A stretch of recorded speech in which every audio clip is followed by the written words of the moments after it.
tasbih 33 kali, kemudian alhamdulillah 33 kali, Allahu Akbar berapa? 33. Ada nggak yang bacanya sebelum salam? Nggak ada, mesti setelah. Karena kata-katanya apa? Dubur sholat. Walaupun ulama ada yang menggabungkan dua-duanya. Allahumma a'inni ala dzikrika wa syukrika wa husni ibadatik. Saya condong doa ini sebelum salam.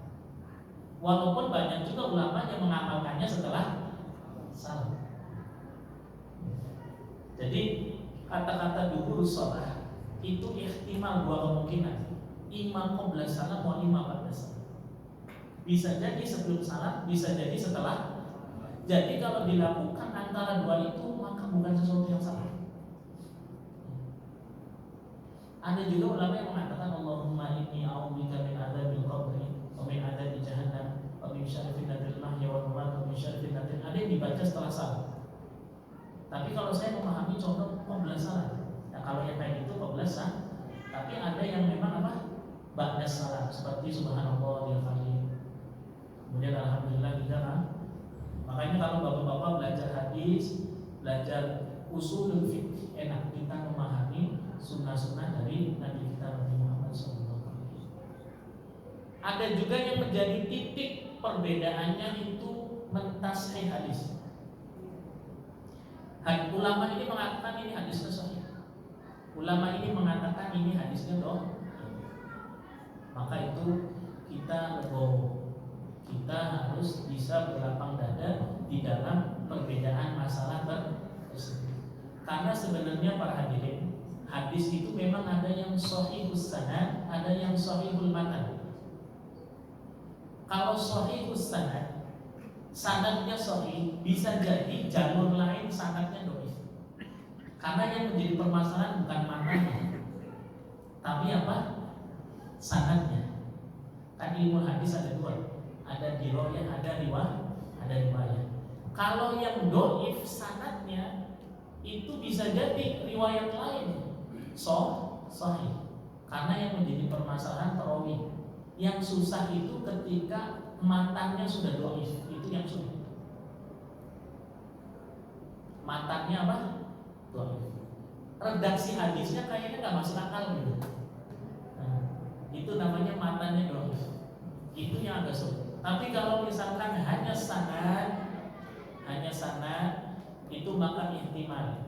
Menurut ulama ini dhaif karena jalur riwayatnya si A. Contoh gini lah Pak, biar Bapak nanti saya ngomong, ya, kemudian Pak Sugeng dengerin, kemudian Sadat juga dengerin, kemudian Pak Sugeng bilang lagi, Sadat bilang lagi, terus lah ternyata dari Sadat nih, yang dengar dari Sadat, yang dengar dari Sadat, terus dari yang dengar dari Sadat lagi, ya, itu ternyata ada yang hafalannya lemah. Maka yang jalur Sadat pasti omongan saya menjadi apa? Dhaif. Ternyata dari Pak Sugeng yang dengerin setelah itu Zaki misalnya, Om Cimot, kemudian Pak Sahia, misalkan orangnya sahih semua, cerdas semua, adil semua, maka omongan saya dari riwayat beliau itu menjadi hadis apa? Hadis namanya sahih sanad.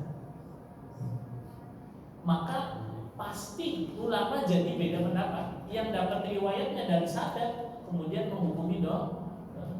Yang mendapatkan riwayat dari Pak Sugeng menghukumi sahih. Paham? Mungkin ada pertanyaan Pak? Dampak terhadap ibadah dari budaya masa. Gimana? Dampak. Ini agak dalam ya, agak susah dipahami takutnya. Ya sekali-kali kuliah lah ya. Gimana Om? Dampak terhadap ibadah kita dari budaya masa. Sikap kita. Dampak terhadap ibadah kita dari budaya masa. Perbedaan mazhab itu kita belajar perbedaan mazhab bukan untuk diamalkan, bukan untuk untuk supaya kita bijaksana, untuk supaya kita, kalau nanti kita mencampur-campur ya kita agak puyeng. Kecuali kalau kayak di ormas di Indonesia dan Muhammadiyah itu pakai tarjih. Dari 4 mazhab itu bahkan lebih ke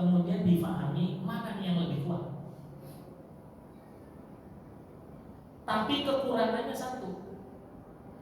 Berarti produk hukumnya itu dari ulama sekarang.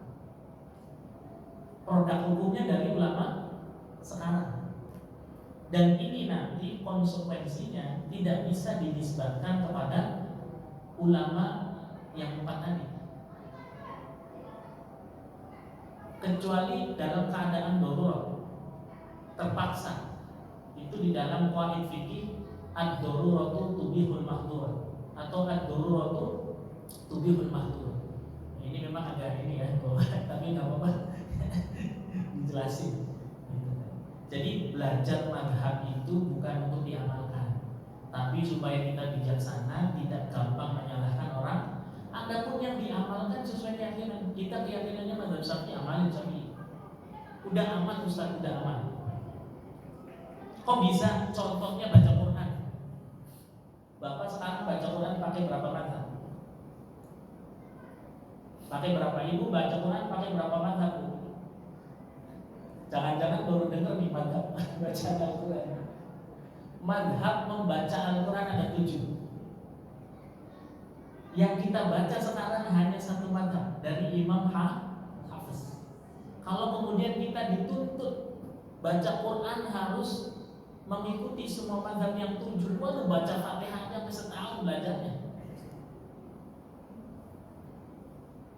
Kadang gitu ada orang, kita nggak boleh mazhab 1. Tapi masalah Al-Quran dia tidak mengoreksi. Masalah Al-Quran dia nggak apa-apa mazhab Imam Hafiz. Kecuali ulama wajib mempelajari 4 mazhab. Kalau orang awam 1 aja udah cukup. Mazhab Syafi'i aja belum tentu kita menguasai. Apa mau dites Pak Sultan? Mazhab Syafi'i untuk sholat ada berapa pastinya? Apalagi belajar mazhab yang lain. Sama baca Quran pakai mazhab Hafiz aja kita bacanya masih belepotan.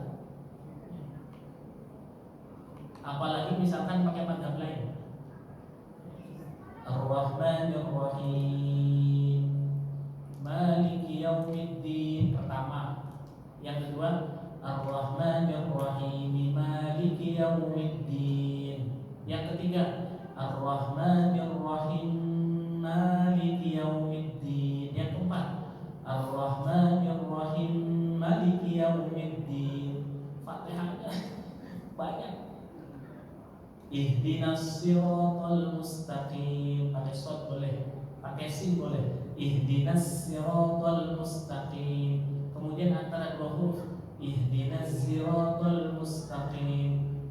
Fatihah aja, waduh, kalau kita pakai yang 7 mazhab itu, apalagi yang qiraah asyrah, apalagi qiraah ba'da asar, mungkin sampai kita wafat belum selesai kali ini.